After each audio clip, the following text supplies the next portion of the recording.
I'm sorry. How's it going, John? Oh, it is going well, Eric. How are you? Fits and starts tonight. Well, I'm giggling already, so It's going to be one of those episodes. Okay, yes. Because I started the podcast without hitting record, and then I had to stop myself and say, wait a minute, I should talk about that on the podcast. Yes, yeah, exactly. So I'm leaving a fan on, which is why I was trying to record the denoise. I was trying to see if the noise cancellation will work and get rid of that background hum of the fan, because okay, I mentioned that I have the new CO2 monitor in my office. Yes. And we have discovered, because CO2 is heavier than air, yes, the new oven, which is directly above me in the new kitchen, which is right next to a floor vent, which is right next to a ceiling vent in my office, so they're very closely connected. Okay. When we run the oven, which is a gas range, the CO2 levels spike in my office. In your office. Oh, look at you, correlation man. I'm trying. We're like, running some tests. Causation. This is the current theory. Because it's now, so we were cooking this evening and the CO2 levels were up to like 1400 in my office, which is where I am. And so I'm running a fan to hopefully blow some of that around. Okay. Yeah, it's already up to 1300. I want to say last week you actually opened up the doors. Yeah. Well, I left the door open. I didn't open the outside door because am I just going to push it around or, so we'll see. Okay. We'll see. But I could feel it. I can now feel it when it's high because it feels stuffy. Now I know why it feels stuffy. Oh, look at you. Okay. In my office. So you are the quantitative human. Okay. I am trying. I'm waiting for you to tire of that so I can test it out down here in my office, but I don't know. I check it regularly during the day to the point where I'm considering getting a little bit higher quality one there's AirThings. AirThings.com is, of course. Okay. It has all sorts of different types of monitors, but they're kind of expensive. But it does graphs and it'll beep warnings at you, and you can put these little sensors in various different rooms. And so I am tempted. Interesting. But it is pretty expensive. But now the question is not necessarily, do I have a CO2 problem in my office while I'm cooking upstairs? It's, how do I circulate the air when I'm cooking upstairs in my office so that it doesn't become stuffy and high CO2 values? So interesting. Well, they don't say the price on this thing, so clearly it's not cheap. No, it's like $500 to get a house kit with like just a kind of a starter kit. So yeah, not cheap. Anyways, interesting. So okay then. All right. Yeah. Well, I don't need your oven to put me to sleep. I after dinner tonight, and it wasn't like I had a heavy dinner or anything like that. I mean, we had hot dogs and a salad. So did you actually eat the salad? I did. Okay. Just checking. Yeah. I didn't know if the hot dogs and a salad was the salad part was just a cover for the fact that it was just hot dogs. No. My wife made salads while I grilled the hot dogs. Okay. Although she loves me, but she does not love me. I'll cut up a pickle to put on your salad. Loves me. So I have mine was left on the counter with if you want a pickle on it, you can cut up a pickle yourself. Which of course I like pickles on my salad. So okay. Anyway, but after dinner, I was just like, I don't think I can possibly stay awake. and this was, I guess it was a couple hours ago. So I did a couple of minor things after dinner. I think I started the dishwasher and I fell asleep for at least an hour, maybe 90 minutes. And then till my alarm woke up that says, Wednesday night, go on downstairs. So, right. I don't know, man. I'm getting old. Yeah. Well, I need a nap. My after dinner, I spent about an hour trolling through. So 1Password, I installed the new 1Password 8, and it has this watchtower feature. The old one did too, but I started paying attention to it, where it will list all the logins you have, where that website now supports multi-factor, a 2FA or some additional factor, and it'll say, here's all your accounts that you could upgrade to 2FA. And there were like 40 some odd of them. So I spent an hour going to each of these websites and adding the 2FA, the one-time password, into each of them. And it was logging into several of the websites I haven't logged into for years. Yeah. And when I logged in, it said, oh, your password's expired. You have to change your password. So the first thing on at least 3 or 4 of them I had to do was change my password. Uh-huh. But so that was my fun. And so just a fun stat. Well, it's fun to me, I guess.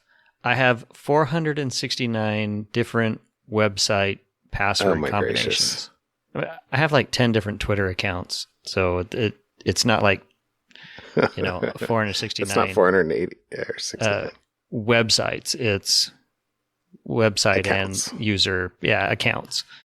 So, anyways. Wow. But that's all you. That's not like family. No, the family is 586, I think I looked. Yeah, so the family has a lot fewer than me. You're 80% of the family. I'm 80% of the family. Yeah. Well, and it's like funny. Uncovering websites that I'm like, I had no idea what the website was. I had to go look at it and then go, oh, yeah, that's what that is. Wow. So. Hold on 1 minute. I have to take out some keyboard clicking. I'm running 1Password 689.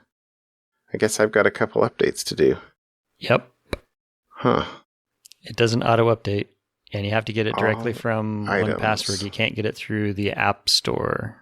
Yeah. So if you're depending on the App Store to keep you updated, they version them, so you have to go get the next version. Okay. So 424, but I think there's a lot. I'm not sure that a lot of those count, but we'll have to see. I'll have to look. Okay, well, I'll do an update. Yeah. I'm pretty happy with how it's working though. So am I going to be happy with 1Password 8? I like 1Password 8. It's what's the right term? It's definitely a much more modern interface and a lot more space, visual empty space. But some of the features that are new are cool, because now if you go to a website that supports 2FA and it says scan this QR code, all you have to do is click a button in 1Password, and it basically takes a screenshot, searches for the QR code. Yeah. And does it, just snap automatically for you. And so that's a nice feature. So that was how and then, cut and paste the new one. The web page filling, the web login form filling is better, I think, in 8. A lot smarter than it used to be. So, okay. Trade-offs, but I like it. Okay. I will upgrade. I will upgrade. All right. Just speaking of, I guess, I don't know why, speaking of that upgrading, I guess, makes me think of my QNAP, which has been sitting behind here beeping at me a couple of times today. And I looked over and it said HDD5 inserted. And I'm like, I did not insert a new hard drive. I heard a beep and a buzz, and I thought It was me. So I'm looking around my office thinking, is the CO2 monitor, did it trigger really high? What happened? I think because at the beginning of our call here, it beeped at me again. Well, good to know it was you. Yeah, that needs to be on my list of things that are failing. Things for John to fix. So, speaking of failing, though, I got the bad news on my fridge. No. The appliance dude was out and did a bit of debugging, and no, of course, it was not the easy thing. And so, anyway, I will be expecting a return visit with I think it's $500 in parts, basically. And basically, I think they just replaced the 2 logic boards. He's like, okay, sorry, the front one's bad because of this, and the back one's bad because of this, or at least, his diagnosing. And I watched him, and I'm like, it's a bad solder joint or something like that. Like, right. And it's just disposable practically. But you know what? I am not going to pull it apart and try and diagnose it. I'm going to say, please make my fridge work again. And here is a check. So there we go. Except that it's going to be another, I don't even know. They were supposed to call me today and they did not. So tomorrow I need to call them and say, hey, let's get an appointment. So frustration. Frustration. Well, in not as exciting news, I used to love going to the movies. We used to go to the movies a lot. And then COVID happened. Yeah, I was going to say, it's been a long time since we've gone to a movie. We just found out that last week, my favorite movie theater is closing. The movie theater in Sherwood, which I loved because it was never super busy, which, ergo, ipso facto. More correlations. Therefore, it is closing, which is a bummer because the alternatives that I would go to are not as nice. So, yeah. But it's okay. I still am not going to movies as often as I used to. I mean, I've gone to a handful. We've talked about them on the podcast, but anyways, that was, that's a bummer. Bummer, but okay. Life goes on.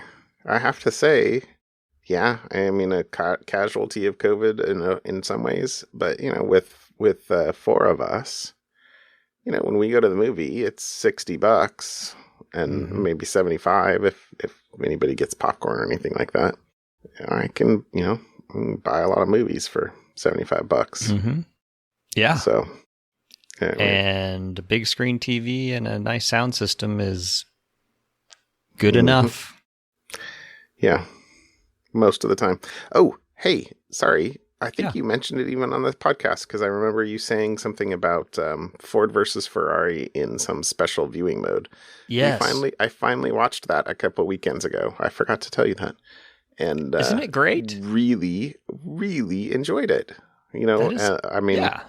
My wife loved it as well, and the kids were like, "That was not as bad as we expected it to be." So, I will chalk that up to take that as a win. Yeah. But yeah, really, really enjoyed that. So, anyway, 4 years later. Yeah, it's all good. Yeah, because anyway. I think I did see it pre-COVID was when it was out. And we saw it in the 270, the screens where the sides of the walls were. Yeah, I remember you saying that when they were in the car, you could kind of... You got the full surround. Yeah, peripheral vision kind of thing. It was fun. Anyway, there you go. All right, well, since we're on the topic of cars, I will finish up my weekend with the... we talked about it in the past, the whole we're putting speed bumps and the neighbors getting angry about putting speed bumps in. And the speed bumps down my street are now installed, and it's fun to watch. Fun is the wrong word. It's delightful. No, that's still not the right word. Because cars are getting used to the fact that they're speed bumps. So they're hitting them at 40 miles an hour, which it's a 25 mile an hour neighborhood street. And the reason why there's speed bumps going in is because everybody goes 40 miles an hour, and we've had multiple accidents, and I almost get T-bone coming out of my... Anyways, the speed bumps are in. So next time you come by my place, go slow, because you'll... Although, to be fair, they are very friendly speed bumps.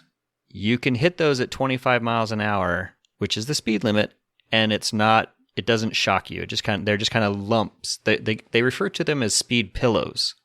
Because they don't jerk your car up and down. It's just kind of a slow up and a slow down, you know. Okay. You'll have to see when you stop. Okay. You know, in the notes it says speed pillows are being installed. I could not figure out what speed pillows were. I was waiting to figure out. It was underneath the movie theater closing. I was like, are they replacing the movie theater with like some pillow thing? No. I don't understand. The speed bumps are referred to as speed pillows because they're a little bit longer. They look like pillows. They're not, short little bumps where you kind of ka-chunk. They're easy up and easy down. But hit them at 40 gaps in the middle of them. And you'll bottom out your 40 springs. And you'll hit them. But if you do 25, if you do the speed limit over them, it's just kind of like a lump. But they've got dividers in the middle. There's for emergency vehicles to be able to go through without, at higher speeds without hitting the bump part. Oh. So that's what those are. So they're designed I didn't realize that was for. Yeah. So anyways, yay. Okay. My 2-year/5 year hope to get traffic to slow down near my house seems to finally have come to fruition. That is awesome. Yeah. All right. I wish you well in your speeder observations. All right. How about topics this week? All right. So I don't know. It kind of felt like a slow week. Nothing really popped out at me. So I kind of stumbled across 2 articles that I thought were interesting. One was, we've talked about this before, insulin pumps or IoT medical devices, when you connect them online, they become vulnerable. The FDA is now warning about a cybersecurity risk with a certain insulin pump.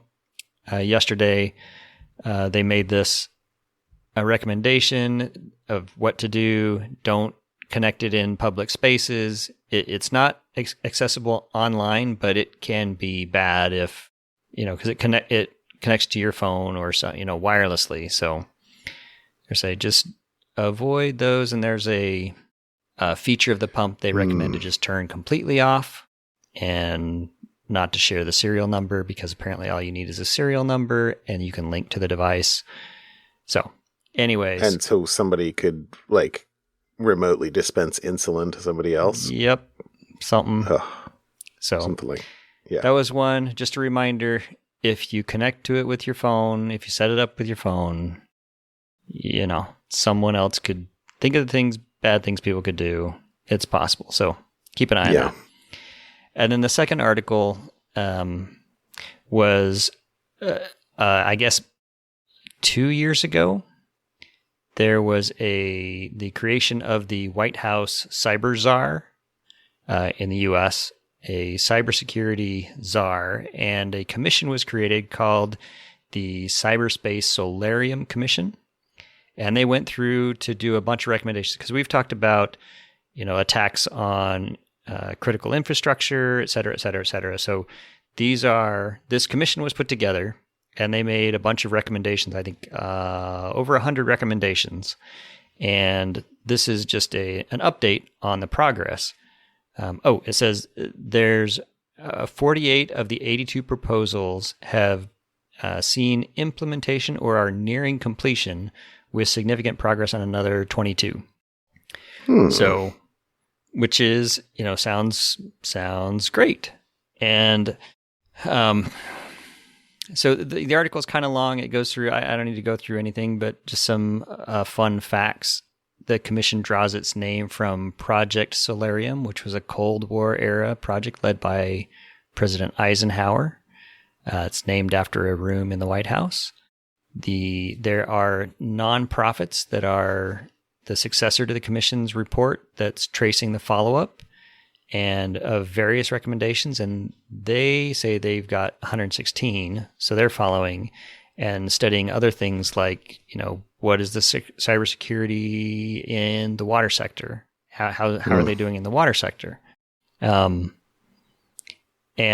I think one of the interesting things as well is generally private sector is not keen on being told what to do by the government. It's not really, that's not really generally the American way is having,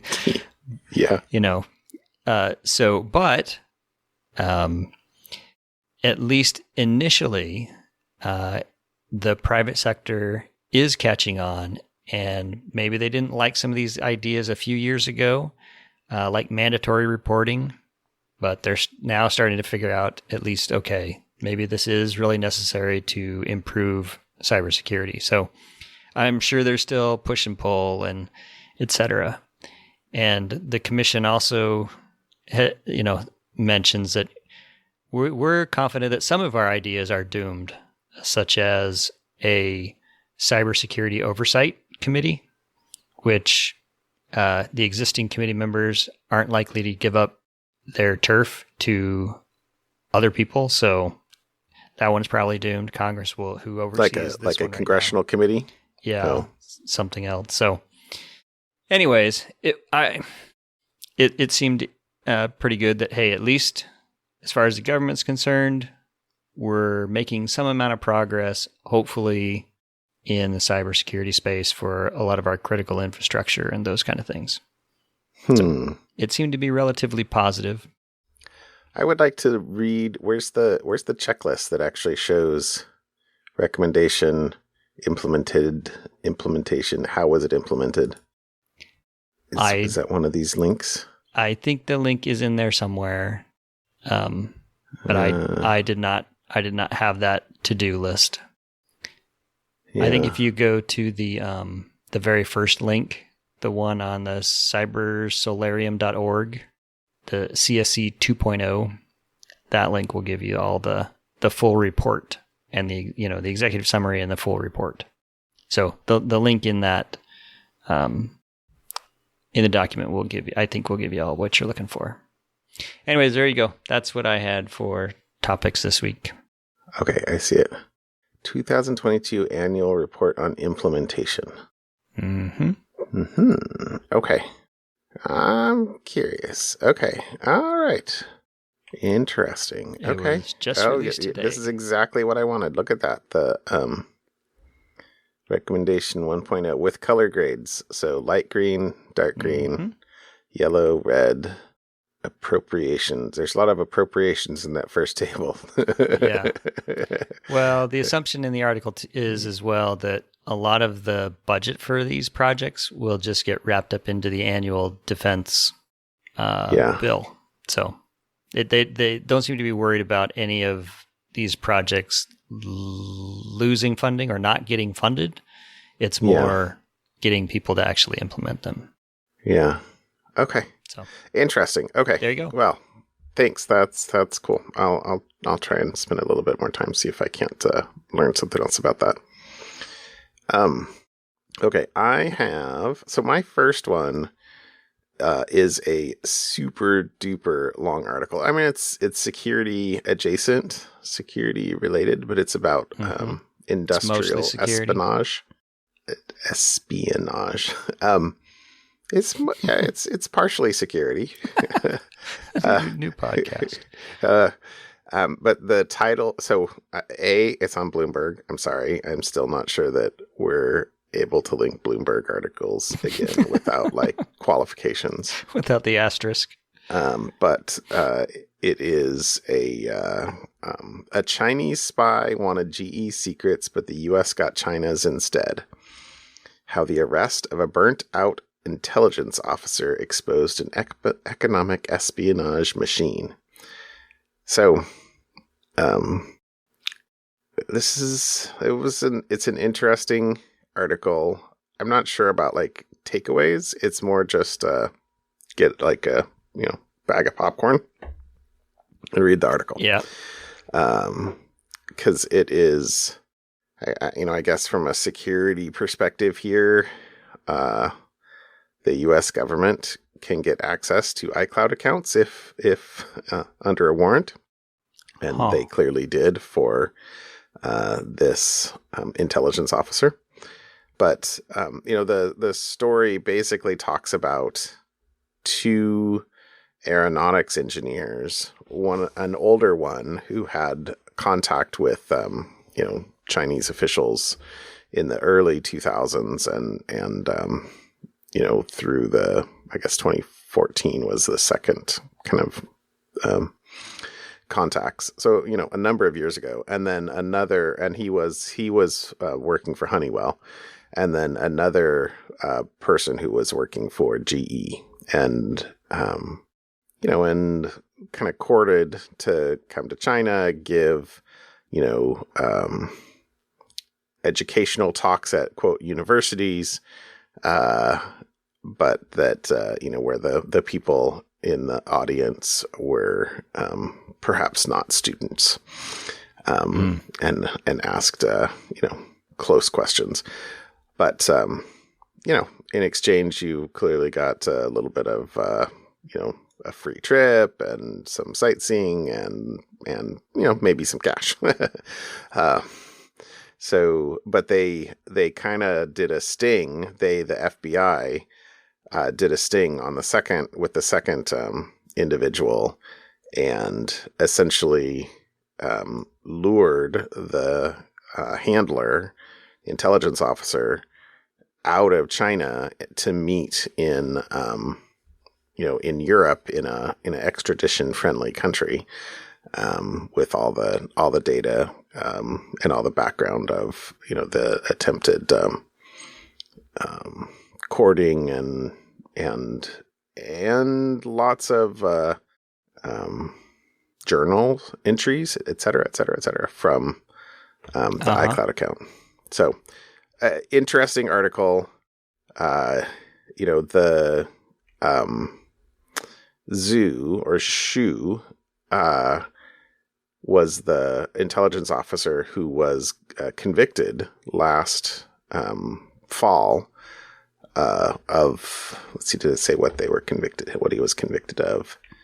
But this, the court case is done, and it was tried last year in 2021, and then let me just find. Oh yeah, here it is.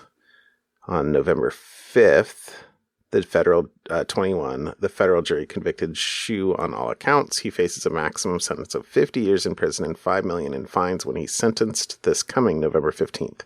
His case also brought resolution to the investigations triggered years before by the Saffron hack.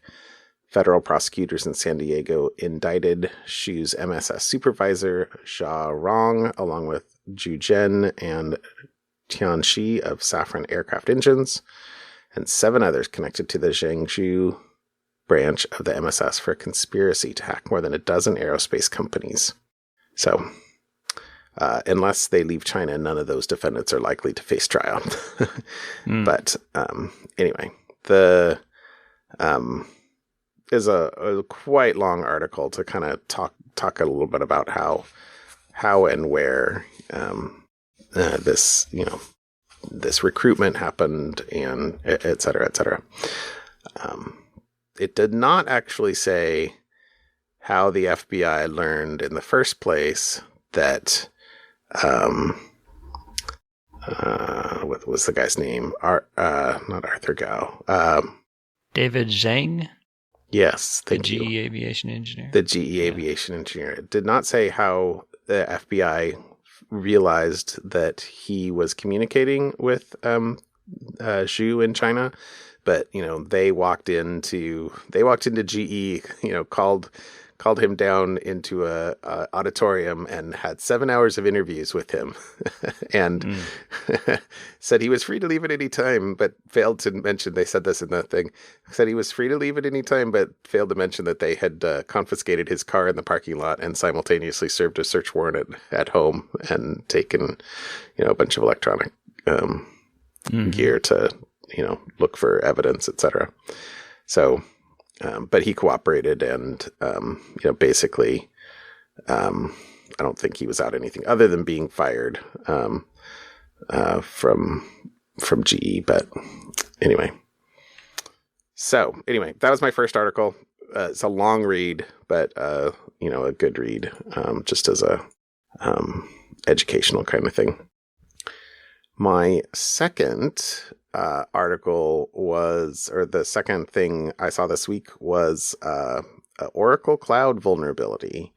So it has a name, although if it has a website, I didn't look it up. But I saw Twitter, saw this on Twitter, and then just when I Googled for an article, I came across the people that actually did it. So AttachMe is the name of is what they called it, but they basically said that they discovered that you could attach any storage volume to your cloud instance in Oracle Cloud. If you knew the Oracle Cloud Infrastructure ID, you could attach it regardless. There was no tenant isolation. So if you had storage volume 2, I could say, hey, attach storage volume 2 to my instance, and now I could read and write all your data. So a cross tenant data breach, I guess. Not known. Or they didn't say anything in here that I read whether this had been used at all before being found. But let's see. Essentially, they said you could discover the OCID of a target victim's volume by searching the web or by using a low-privileged user permission to read the volume OCID from the victim's environment, assuming you got into there. You can initiate a compute instance in an attacker-controlled tenant located in the same availability domain as the target volume. So that's you can't. I guess they call them availability domains instead of availability zones, but you can't attach across availability domains. And then attach the victim's volume to the attacker's compute instance, thereby gaining read-write privileges over the volume. Period. That's all. The response to this, though, seemed ridiculously good. So props to Oracle. I'm not sure I ever expected to say that. Because they patched this within hours, it said. Upon disclosure, it was... Well, this says within 24 hours. I thought that Twitter said even less, but it says within 24 hours of being informed by Wiz, Oracle patched the AttachMe for all OCI customers. No customer action was required. So, fantastic response from a responsiveness. I guess I assume we're at the 90-day notification window at this point. So June, July, August, September. They did not wait to patch, which is well done. And then I haven't heard much about Oracle Cloud lately. I don't know if are they going to be the fourth RAN? I don't know. I got nothing. Sorry. Okay. Yeah. I think, I guess in general, I think that it's okay to have cloud providers with focus on something. So, and if their focus is going to be, hey, you can use, Oracle's databases well here, which I think is one of the main things for them. Fine. That's a world. I do think so much of the rest of the world, the general, web world, has moved away from, transactional databases. Eventual consistency is a joke that I know you and I exchange periodically. Don't worry, it'll eventually be consistent. Yeah. But there's still needing some, and my SQL lives on. I still write a SQL query seemingly, I'm not sure I'd say every day, but every week. Even if the actual execution of that SQL query has nothing to do with SQL these days. But anyway, anything else on here I was going to call out? I don't know. This was the thing that I thought was the best, both in terms of holy crap, severity and what good response. So there you go. Okay. How about something fun? All right. So my something fun is very visual. Oh, we're awesome about this. Works well on a podcast. However, It is something visual that you can see in your head. So, and I talked about it earlier with the 1Password and updating all my 1Password passwords with the QR code for the OTP, right, in the screenshot. Okay. So I found this Twitter thread. It's a Twitter thread on how QR codes actually work. I knew kind of somewhat peripherally, I had a concept of how they worked, but this Twitter thread lays it all out step by step, how they work, and then links to the company that developed it. It was a subsidiary of Toyota that needed a way to identify things faster. And barcodes, this is in the early 90s, barcodes were too long. So they needed more data than a barcode would give them. So they developed the QR code, and it was developed in secret by this 2-person team. And rather than patent it, they opened it up publicly for the world to use, and QR codes are now everywhere. So this is brilliant. It's a fun, very easy to read Twitter thread on how QR codes function and work. And then you can click on the company DensoWave, which developed it, and the story behind how they developed the QR codes and how they, solved the various problems, because QR codes can be read from any angle, and it's brilliant how they were developed and how they function. So, okay, I'm totally distracted by this, but This is awesome. It's fascinating. So there you go. Go read the Twitter thread. We'll link to the Twitter thread, and if you like the Twitter thread, go read the story behind how they got created. There's a link in the Twitter thread to DensoWave and the story behind why they developed it, how they developed it, and then that they just said, and we're not going to bother patenting this. We're just going to, these are like seatbelts, Yeah. The Volvo choice not to patent the seatbelt. Uh-huh. Hey, we didn't patent the QR code, and they're now everywhere. So that's my something fun. Okay, that is super, super cool. Mm-hmm.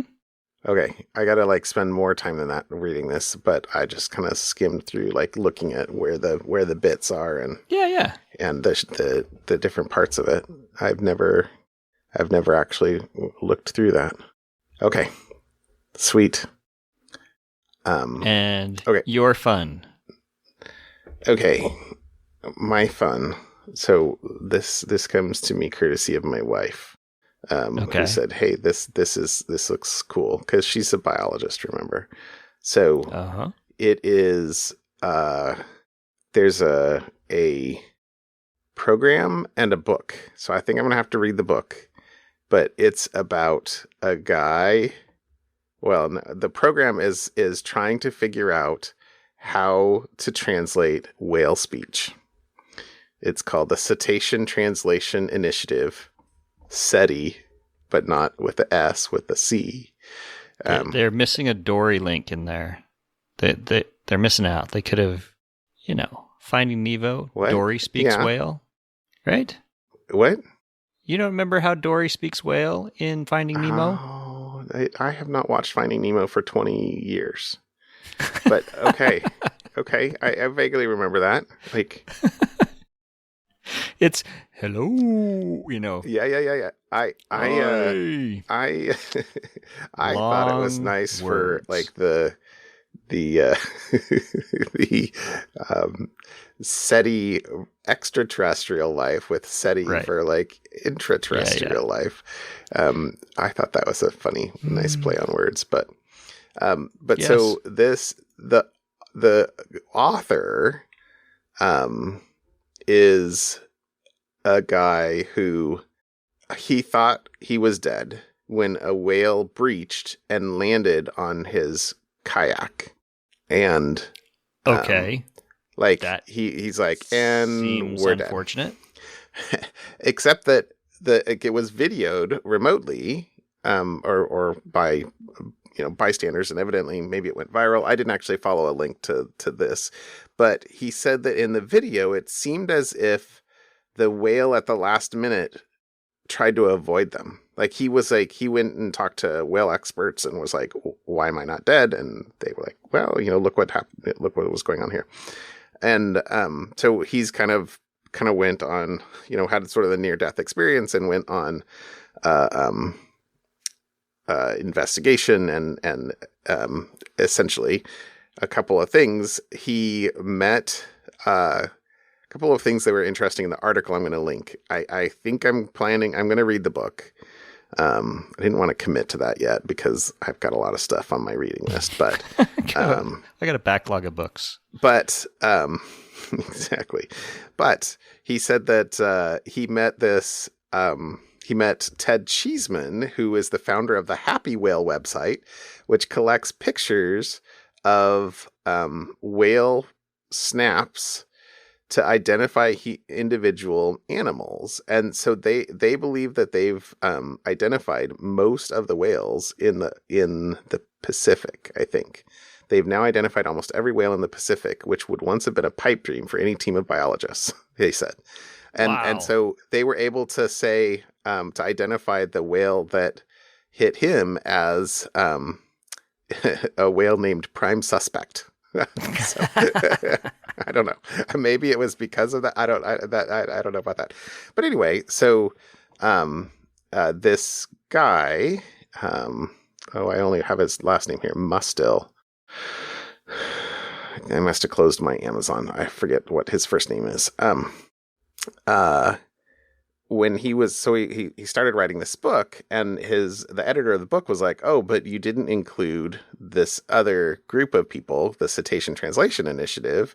And so he went and was interviewing them and talking about them. And so this is the whole other thing. And they have a goal by 2026, which I don't know, but I like big, audacious goals. To attempt to translate whale speech. And they say they're throwing everything.